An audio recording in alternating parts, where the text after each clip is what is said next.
All right, well, hello and good afternoon to those of you who are joining us. My name is Abdel Perera. I am a consular officer at the U.S. Consulate General in Milan. I'm very happy to be here today, and thank you to those of you who are joining us virtually. I just wanted to also say thank you to the American Corner in Trieste for hosting this event and inviting me to participate. And of course, the Mission Italy Speaker Program for organizing this important conversation. I also would like to say that I hope everyone is healthy and safe during these unprecedented times. And thank you for taking the time to learn a little bit about the United States presidential elections, as well as the United States Office of the Presidency. So I just wanted to, before I begin officially the program, I would like to clarify to the audience today that as a Foreign Service officer, as a diplomat of the United States, and a career public servant, I am required to be nonpartisan.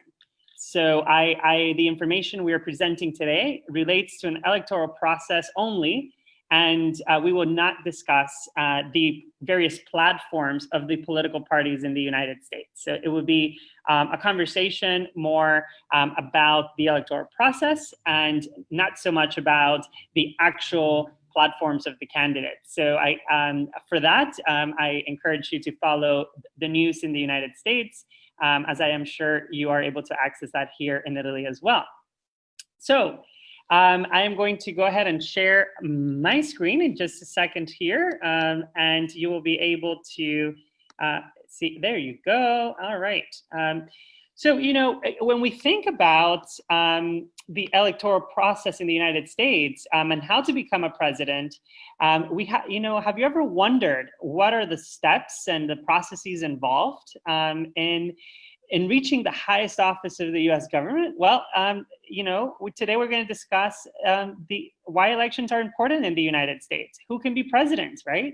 Not everyone can rise to the highest office in the United States. There's also going to be a discussion on the duties and powers of the president, who serves on the president's cabinet, for example, and what are some of the benefits that presidents get. And so we'll explore a little bit of those themes here today throughout this presentation. And my objective is to provide a quick snapshot on the road to the White House and the role of the US presidency. So here onto slide number 1, we can see that it looks like a very complicated process, right? We have multiple levels of requirements. We have the primaries, we have the national conventions, we have the general elections, which are coming up very soon, and of course the Electoral College. And so I'd like to give you a quick snapshot of this.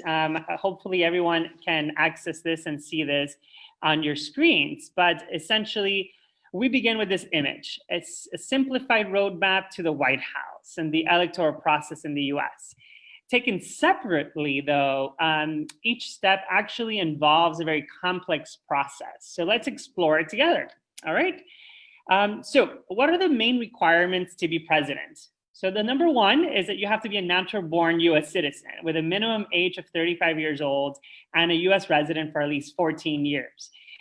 So in this case, this is the legal requirement to be president, and presidential candidates and these legal requirements have remained the same since the year that Washington accepted the presidency, right? So as directed by the Constitution, a presidential candidate must be a natural-born citizen, and as I mentioned, 14 years of age, a resident for 14 years and 35 years of age or older. And these requirements do not prohibit women or minority candidates from running. Anyone who meets these requirements can declare their candidacy to be president.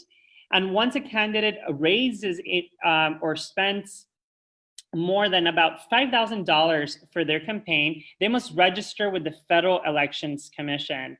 And that includes naming a principal campaign committee to raise and spend campaign funds, the money that sort of generates all of these different commercials and all these different events that happen throughout the United States. And so those are the basic requirements. But then we go to the primaries, right? That's sort of the other first step. And we can see here that the presidential nominations, sort of the basics of it, is that in the primaries, a group of candidates or campaign, they campaign to receive the support from the party members, who then select the best candidates in a primary election.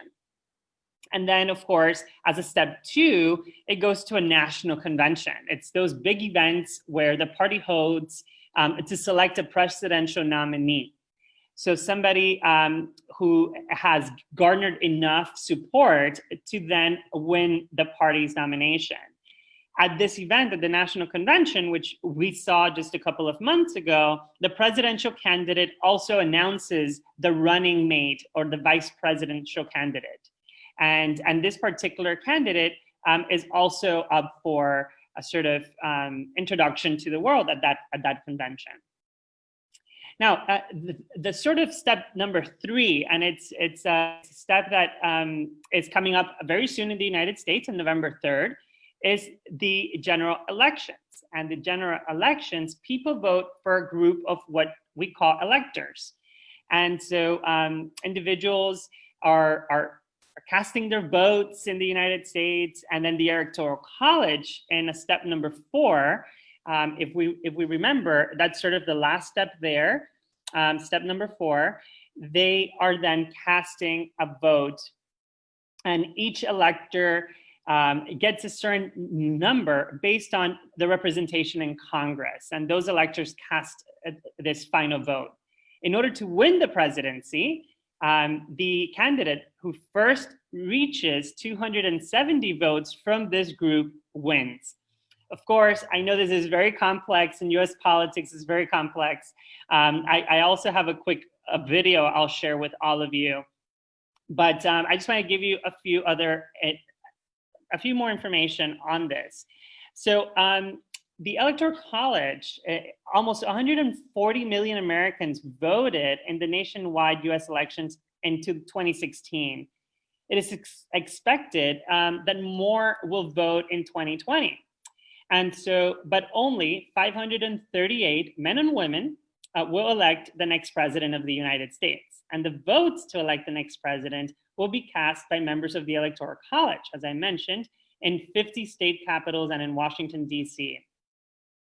Now, I'm going to play a quick video for all of you where we can see a little bit more about what I mean by the Electoral College, because this is the most important step in the elections, of course, after the actual vote that people cast. Most people have heard of the Electoral College during presidential election years. But what exactly is the Electoral College? Simply said, it is a group of people appointed by each state who formally elect the president and vice president of the United States. To understand how this process began and how it continues today, we can look at the Constitution of the United States. Article 2, Section 1, Clause 2 of the Constitution. It specifies how many electors each state is entitled to have. Since 1964, there have been 538 electors in each presidential election. How did they decide on the number 538? Well, the number of electors is equal to the total voting membership of the United States Congress, 435 representatives plus 100 senators and 3 electors from the District of Columbia. Essentially, the Democratic candidate and Republican candidate are each trying to add up the electors in every state so that they surpass 270 electoral votes, or just over half of 538 votes, and win the presidency. So how do states even get electoral votes? Each state receives a particular number of electors based on population size. The census is conducted every 10 years, so every time the census happens, states might gain or lose a few electoral votes. Let's say you're a voter in California, a state with 55 electoral votes. If your candidate wins in California, they get all 55 of the state's electoral votes. If your candidate loses, they get none. This is why many presidential candidates want to win states like Texas, Florida, and New York. If you currently add up the electoral votes of those 3 states, you would have 96 electoral votes. Even if a candidate won North Dakota, South Dakota, Montana, Wyoming, Vermont, New Hampshire, Connecticut, and West Virginia, they would only gain 31 electoral votes total from those 8 states. Here's where it can get a little tricky. On a rare occasion, like in the year 2000, someone can win the popular vote, but fail to gain 270 electoral votes. This means that the winner may have won and collected their electoral votes by small margins, winning just enough states with just enough electoral votes, but the losing candidate may have captured large voter margins in the remaining states. If this is the case, the very large margins secured by the losing candidate in the other states would add up to over 50% of the ballots cast nationally. Therefore, the losing candidate may have gained more than 50% of the ballots cast by voters, but failed to gain 270 of the electoral votes. Some critics of the Electoral College argue the system gives an unfair advantage to states with large numbers of electoral votes. Think of it this way. It is possible for a candidate to not get a single person's vote, not one vote, in 39 states or the District of Columbia, yet be elected president by winning the popular vote in just 11 of these 12 states: California, New York, Texas, Florida, Pennsylvania, Illinois, Ohio, Michigan, New Jersey, North Carolina, Georgia, or Virginia. This is why both parties pay attention to these states. However, others argue that the Electoral College protects small states such as Rhode Island, Vermont, and New Hampshire, and even geographically large states with small populations, like Alaska, Wyoming, and the Dakotas. That's because a candidate can't completely ignore small states, because in a close election, every electoral vote counts. There are certain states that have a long history of voting for a particular party. These are known as safe states. For the past 4 election cycles, in 1996, 2000, 2004, and 2008, Democrats could count on states like Oregon, Maryland, Michigan, and Massachusetts, whereas the Republicans could count on states like Mississippi, Alabama, Kansas, and Idaho. States that are teetering between parties are called swing states. In the past 4 election cycles, Ohio and Florida have been swing states, twice providing electoral votes for a Democratic candidate and twice providing electoral votes for a Republican candidate. Think about it. Do you live in a safe state? If so, is it a Democratic or Republican safe state? Do you live in a swing state? Are your neighboring states swing or safe? Is the population in your state increasing or decreasing? And do not forget, when you're watching the electoral returns on election night every 4 years and the big map of the United States is on the screen, know that the magic number is 270 and start adding. All right. So, of course, I like to say that this is only part of the complicated process that is excuse me, let me just get the other presentation on. One moment. All right, here we are.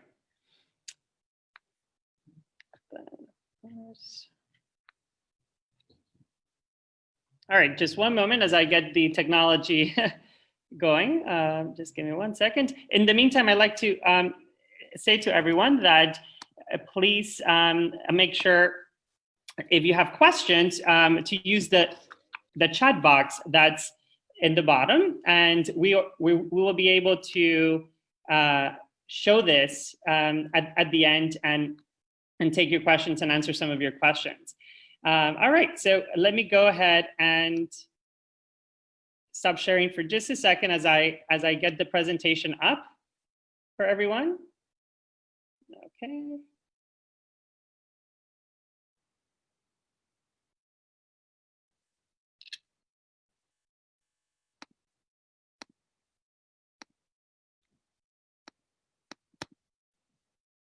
Okay, I hope you can see the presentation that I am currently sharing.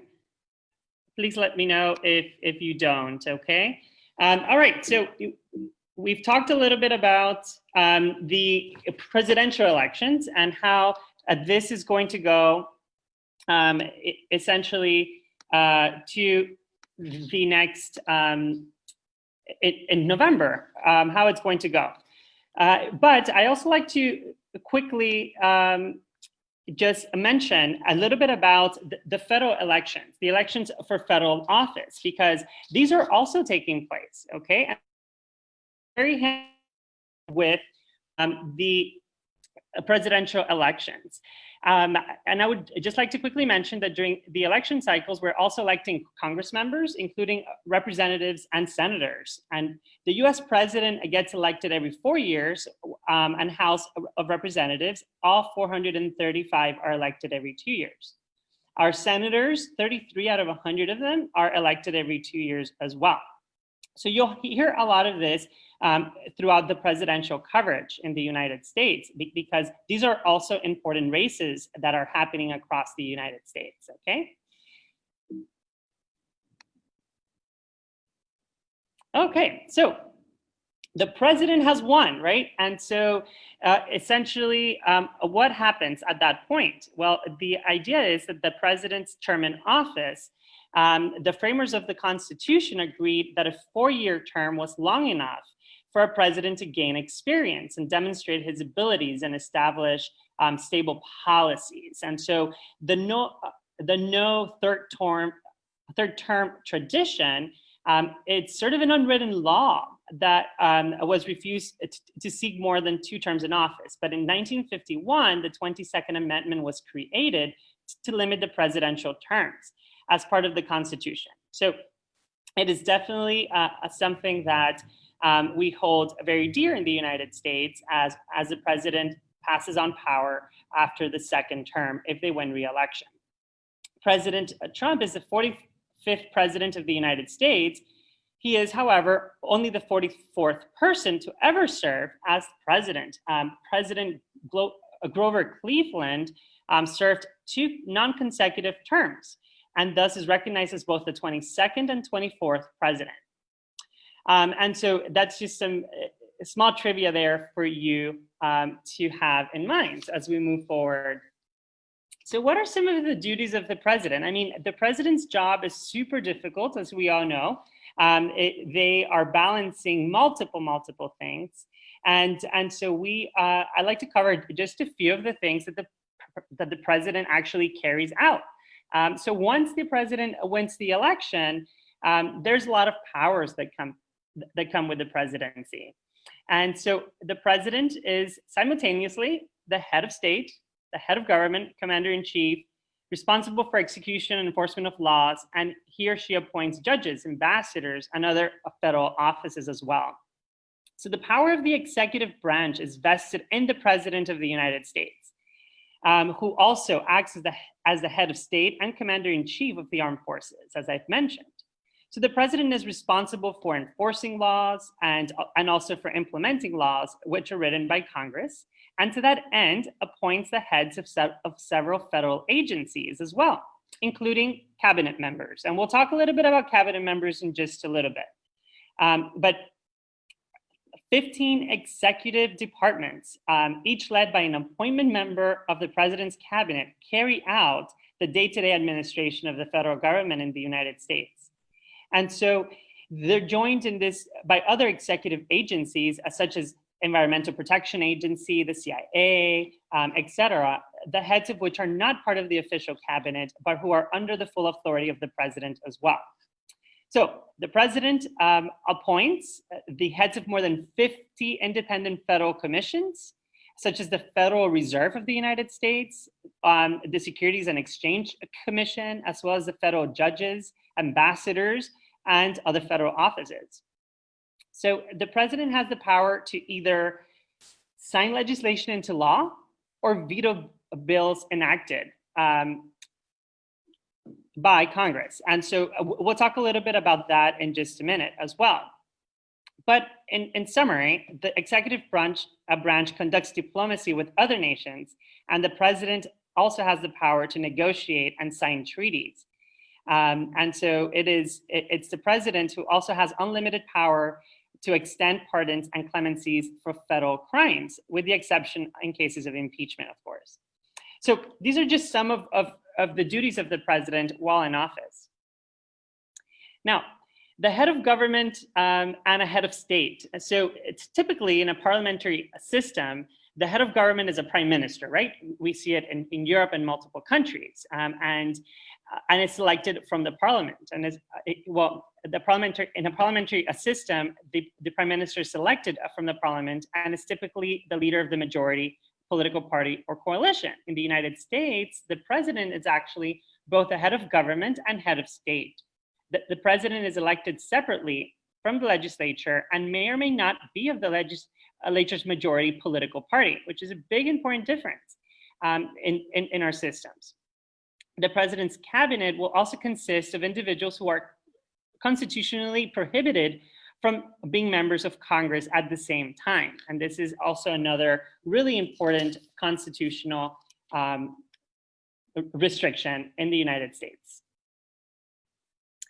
So there are several executive offices also that the president oversees. And so the president has this executive offices who serve as the president's right arm in a certain way, right?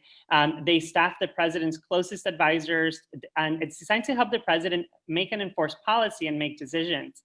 The first one is the National Security Council, and which it's the president's principal forum, really, for considering national security and foreign policy matters, with his senior security advisors and cabinet officials. Since the inception of the National Security Council, under President Truman, the function of the council has been to advise and assist the president.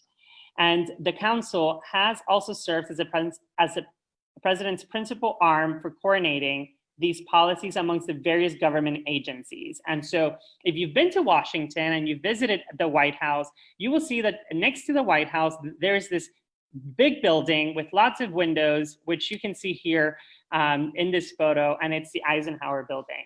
And that's where this council sits, okay? And the president also has the Council of Economic Advisors, and which is to establish, to provide the president with objective economic analysis and advice on the development and implementation of just really a wide range of domestic and international economic policy issues. And finally, of course, we have the cabinet officials, but for that, I'd like to bring you to this slide. You can see here George Washington and sort of his members. And the tradition of the cabinet sort of dates back to the beginning of the presidency itself. The cabinet is and independent federal agencies are responsible for the day-to-day enforcement and administration of federal laws. These departments and agencies have missions and responsibilities as widely divergent as those of the Department of Defense, for example, the Environmental Protection Agency, the Social Security Administration, the Securities and Exchange Commission, and the president oversees all of these roles in the cabinet. And so it's important, the decision of who serves in these positions is quite important. And we're always following that very closely because it also includes my top boss, which is the Secretary of State, right? So the cabinet is an advisory body. It makes up of 15 executive departments, and it's appointed by the president and confirmed by the Senate. The members of the cabinet are often the president's closest confidants, and it's people within the inner circle of the president typically who serve in these roles. In addition to running some of the major federal agencies in the United States, Speaker of the House and Senate President pro tempore, the line of succession continues to members of the cabinet if those that I mentioned cannot take it on. And all the members of the cabinet take the title of secretary. So with the exception, of course, of the Justice Department, who will be titled the Attorney General.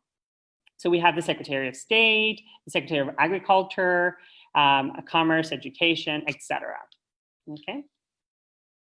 All right, so just wanted to quickly give you a snapshot of why the presidential power as a chief legislator is so important in the United States. And essentially, the president is mandated to provide a State of the Union address to Congress. And this happens typically the beginning of the year as well.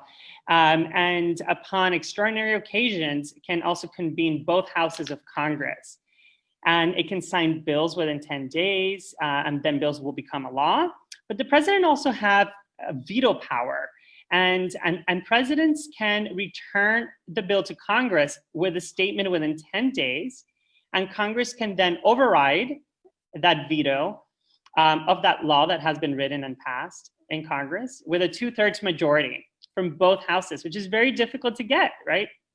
And then the president also has the opportunity to do a pocket veto, what they call, which is not sign the law within 10 days, and Congress adjourns. They go on recess. And so the law does not become a law. But the president may also just do nothing. And after 10 days, if Congress has not adjourned, that proposal then becomes a law. And so these are the three important powers that the president has in regards to laws, because if it's a law that the president does not like, but maybe it's popular amongst certain people, and he feels he or she would feel that it's important, maybe they'll just allow it to pass 10 days if Congress has not adjourned, and it becomes law. But maybe if the president is really eager about this law, he or she immediately goes and signs that bill, right?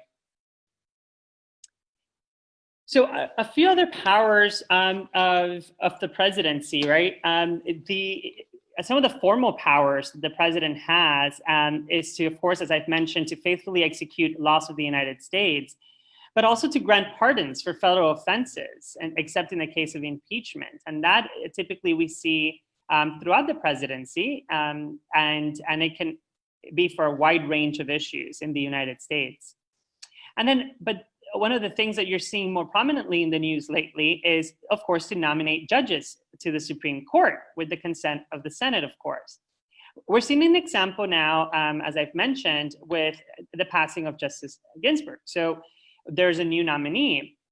And so essentially what happens is that the president has selected a nominee, and it will go through the confirmation process in Congress. And so this is a very important power to have, because the Supreme Court in the United States interprets those laws, and cases that reach the Supreme Court essentially become precedents for other cases to follow. So this is an important step in our process. And presidents, because Supreme Court justices have a lifelong term in office, the presidents can have a lasting impact on policy in the United States. And of course, sort of as a chief executive, the president also fills vacancies that may happen during a recess of the Senate, which is very rare, but it does happen from time to time. So one of the most important powers of the presidency is as commander-in-chief. And we always hear this from all our presidents, you know, the president is president and commander-in-chief of the armed forces.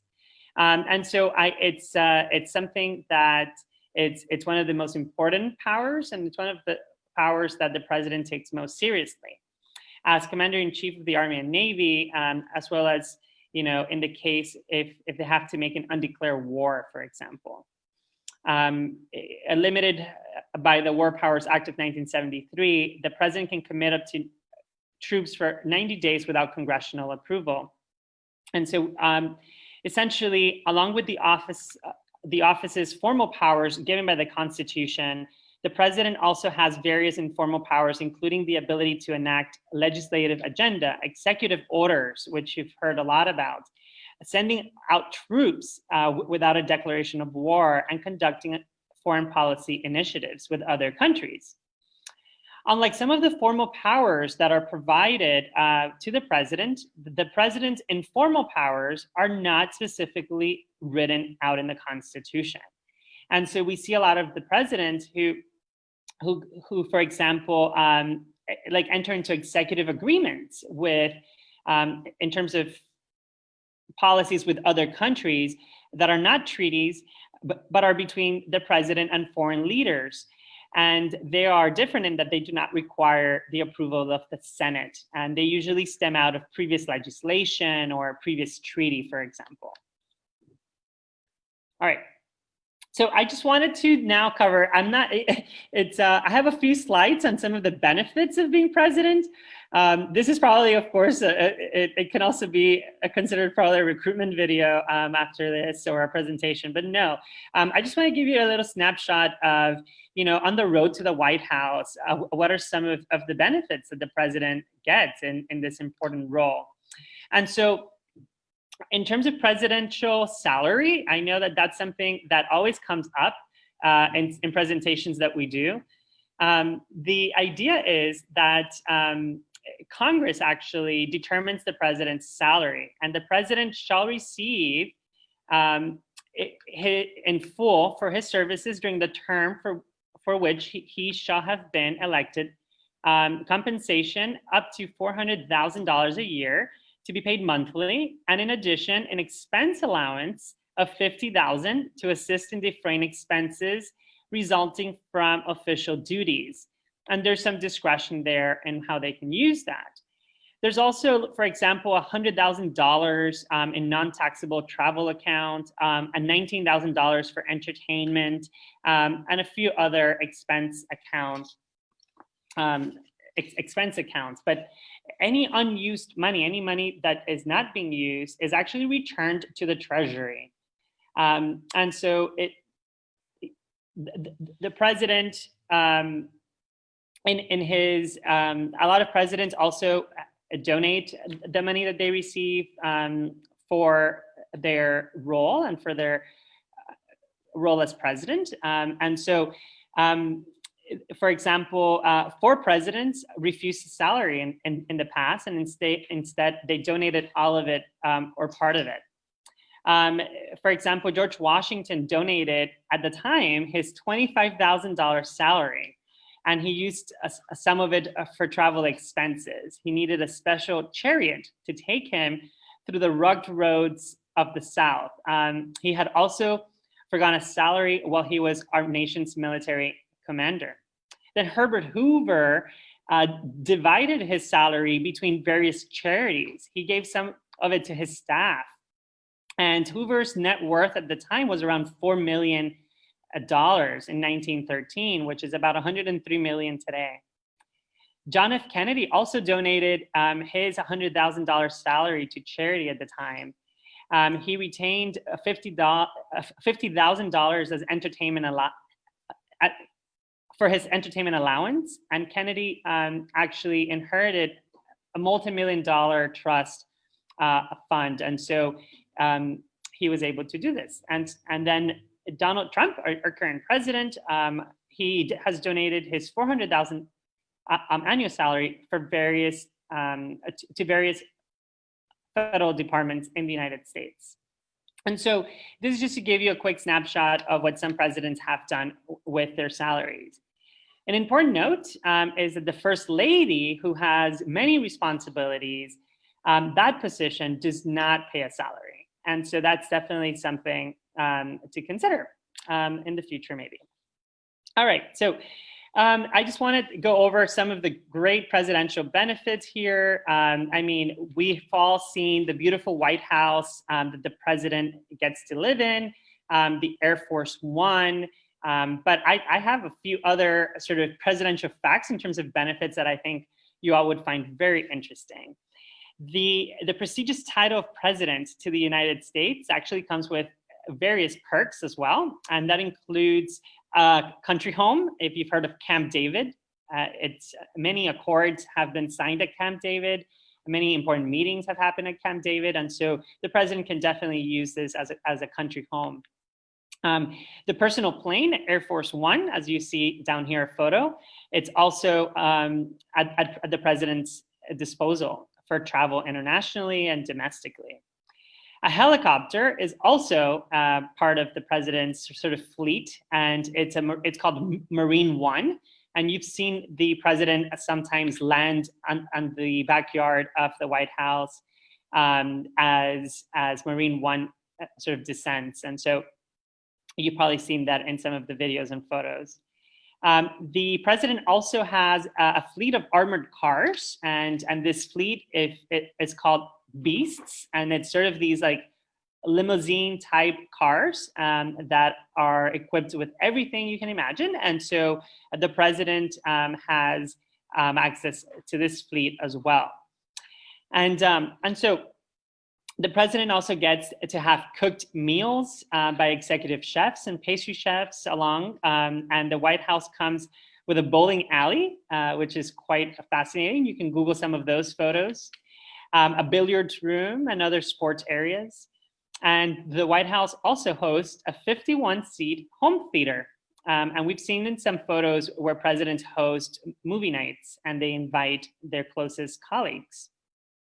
The president is also protected at all times by the Secret Service, even into retirement. And you see sometimes our former presidents, Carter, Clinton, Bush, etc., who are also being escorted or protected by Secret Service when they go out to events and whatnot. And so there's also a very little known fact that I like to share. There's also a guest house called Blair House that is very close to the White House, and it's an official guest house that the president can use to host other dignitaries. And so we see that as well as part of the president's benefits. And we've seen in recent times, particularly during COVID, discussion on the White House staffing, including the medical staff. And there's a whole medical staff that work at the White House as well to ensure the safety and protection of the president. Okay. So, just a few tidbits on the White House, because I find this building to be just really fascinating. And if you've been to Washington, I hope you've had the opportunity to tour the White House. But there are 132 rooms in the White House, 6 levels in this residence, really, 8 staircases, lots of windows. You will also see from time to time in the rooftop in the White House that you'll see Secret Service that's up there, and diplomatic security and all of these other different agencies that collaborate at the White House protecting the building. The White House also has a kitchen that can serve up to 140 guests and can entertain with hors d'oeuvres up to more than 1,000 guests at the White House. And just as a side note, it also requires about 570 gallons of paint to cover its surface. So quite interesting. And President Theodore Roosevelt actually gave the White House its current name as the White House in 1901. So, and I don't know if many of you know this, but the White House was not always white. It's actually made of gray-colored sandstone from Aquia, Virginia, and the north and south porticos are constructed with red Seneca sandstone from Maryland, and the sandstone's walls weren't painted white until the White House was reconstructed after the British fires. And so, as I mentioned, they then have used 570 gallons of white paint to keep it pristine looking. So there you go. So a little bit more on the White House there. A great photo to share with all of you. All right, so I don't know if many of you know this, but there is also for over 200 years, the White House and presidents have been a focal point for exchanges between Italy and the United States, from political philosophy and sort of architecture to art and music. And these interactions have facilitated for really decades cultural appreciation on both sides. And there's a neoclassical Italian sculptor, Giuseppe Ceracchi, which produced busts of many leaders of the American Revolution, including John Adams, Thomas Jefferson, James Madison, and George Washington.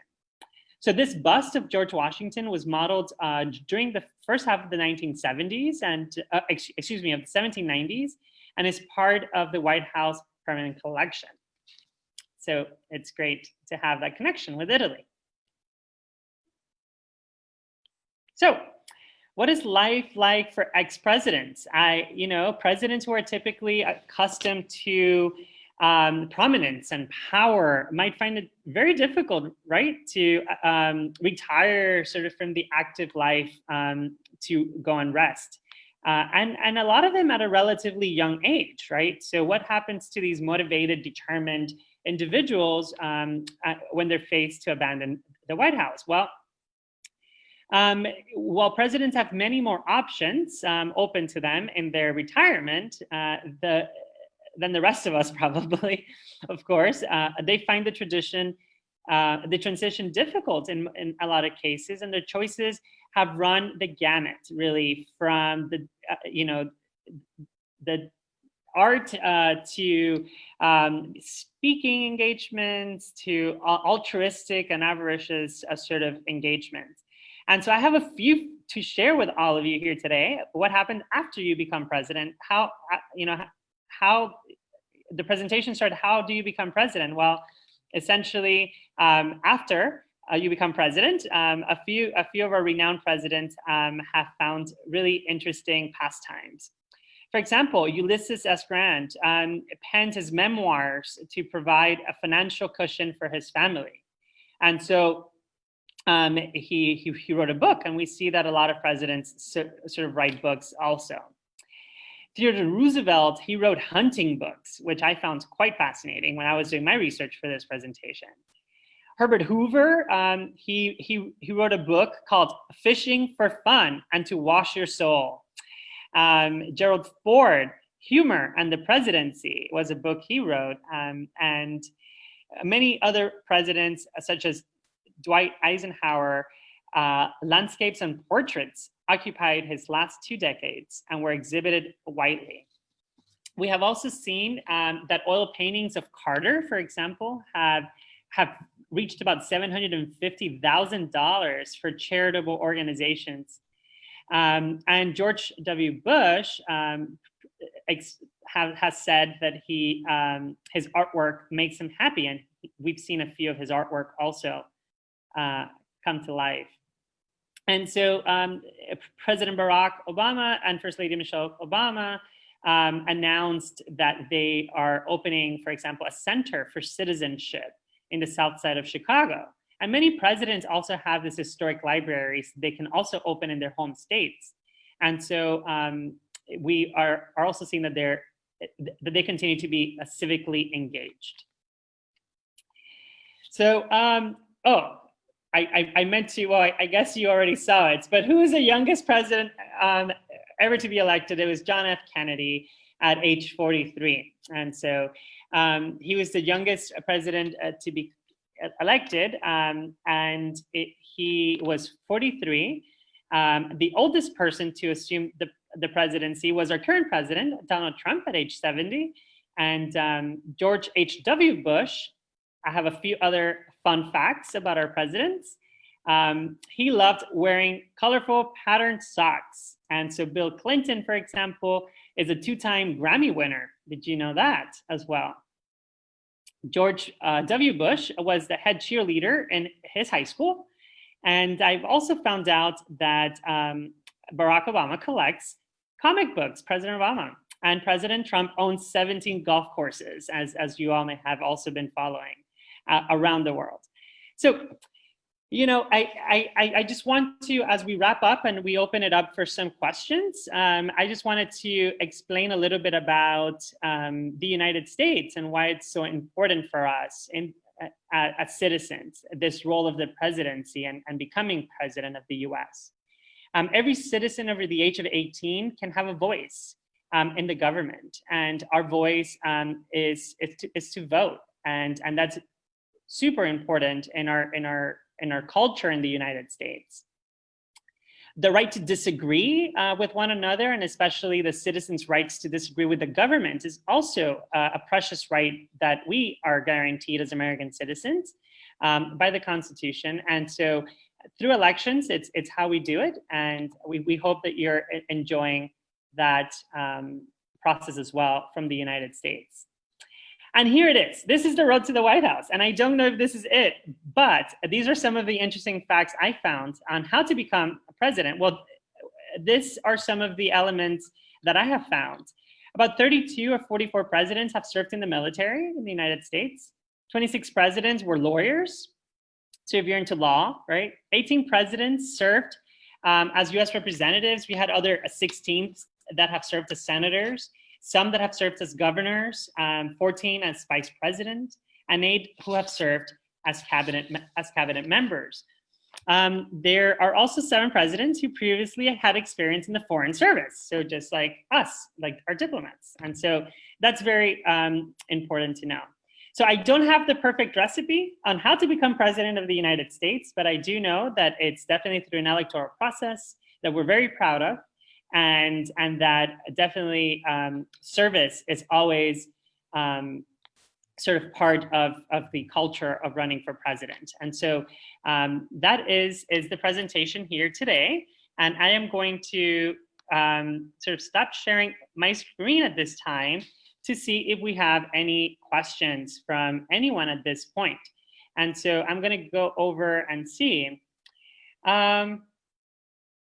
What do you think? All right, so when do you think that votes will be counted and the winner announced? Is there a deadline for the announcement of the winner?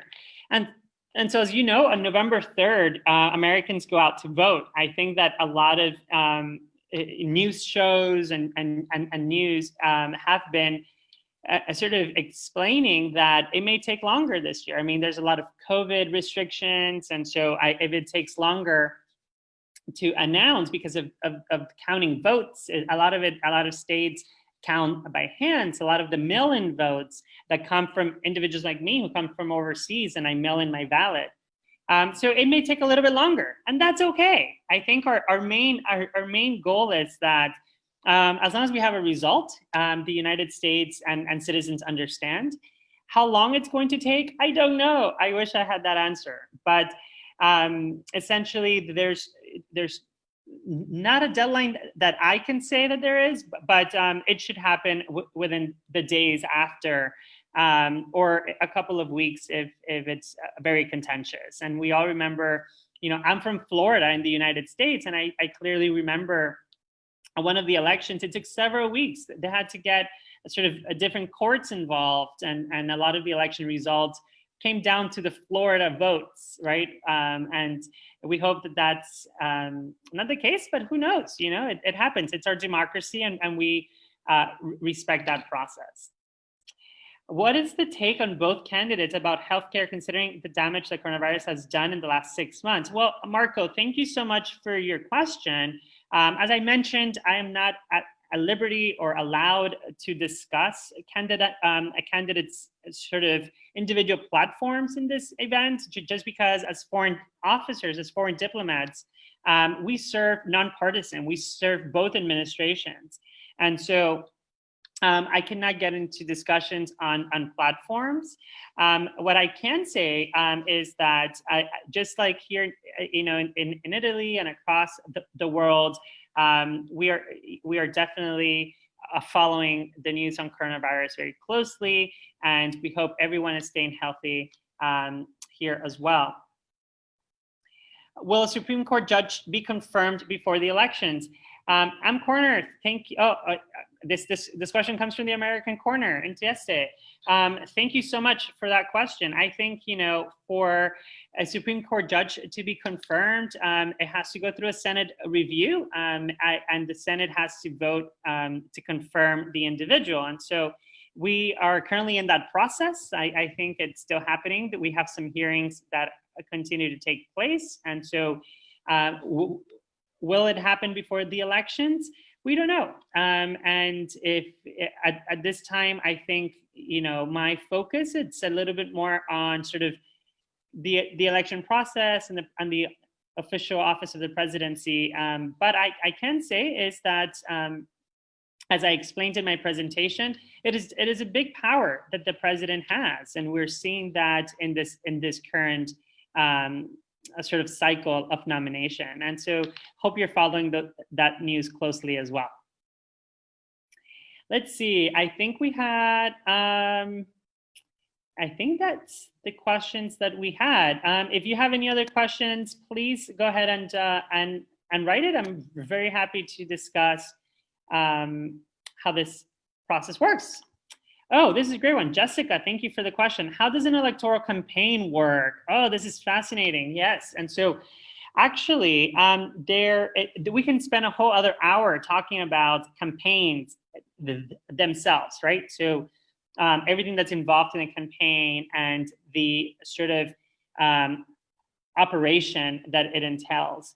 Electoral campaign, as you've seen in the United States, basically both parties come up with a theme, they come up with a sort of a strategy on how they're going to get to the 270 votes in the electoral votes.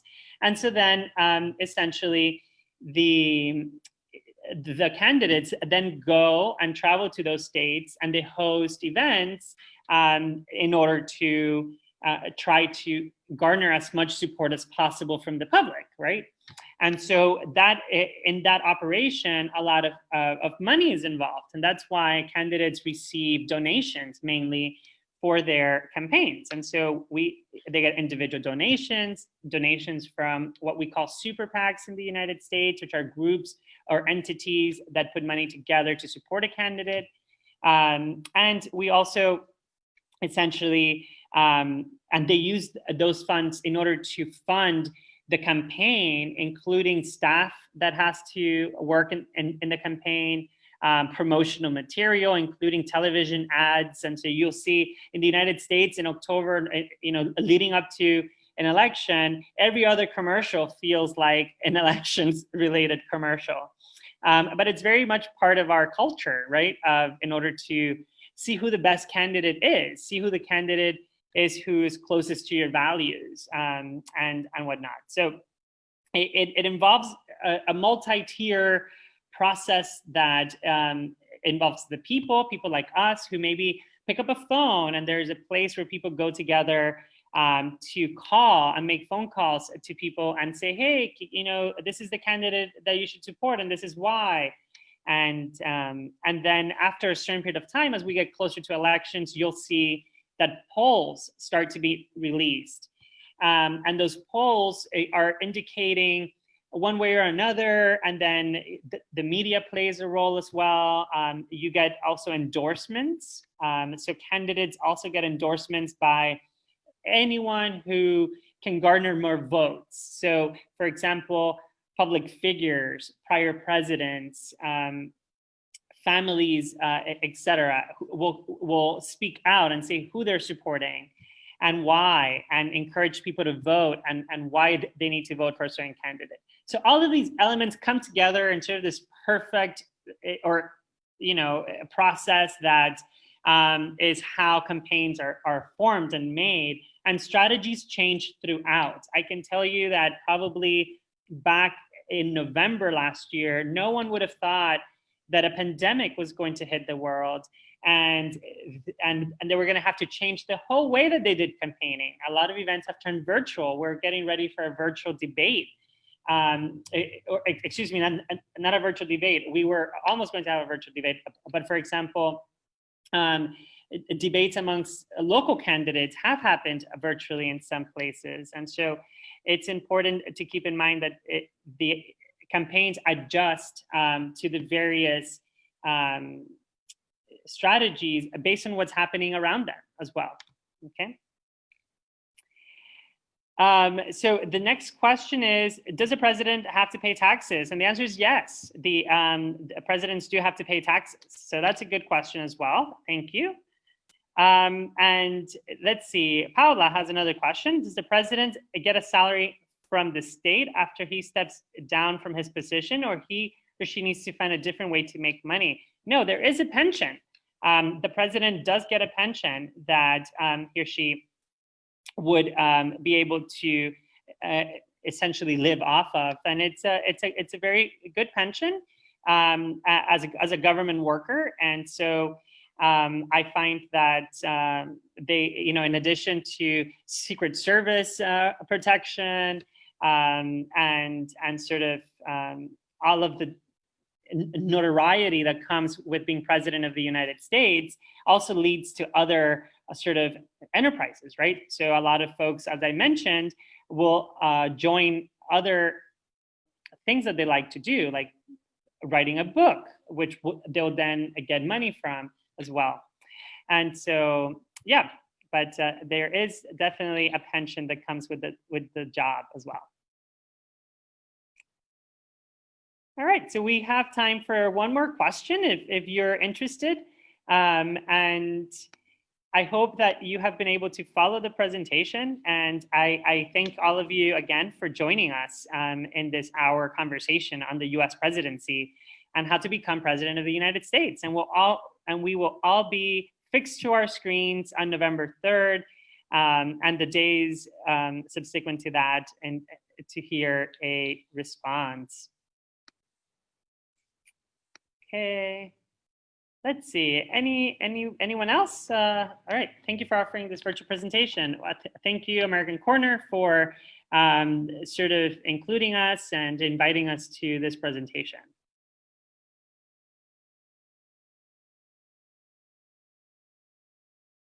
All right, I see no more questions, so thank you so much to everyone. And if you have any questions that sort of come up later, you can email it to the American Corner, and I'm sure that we'll be able to get you an answer. All right? Have a great evening, everyone.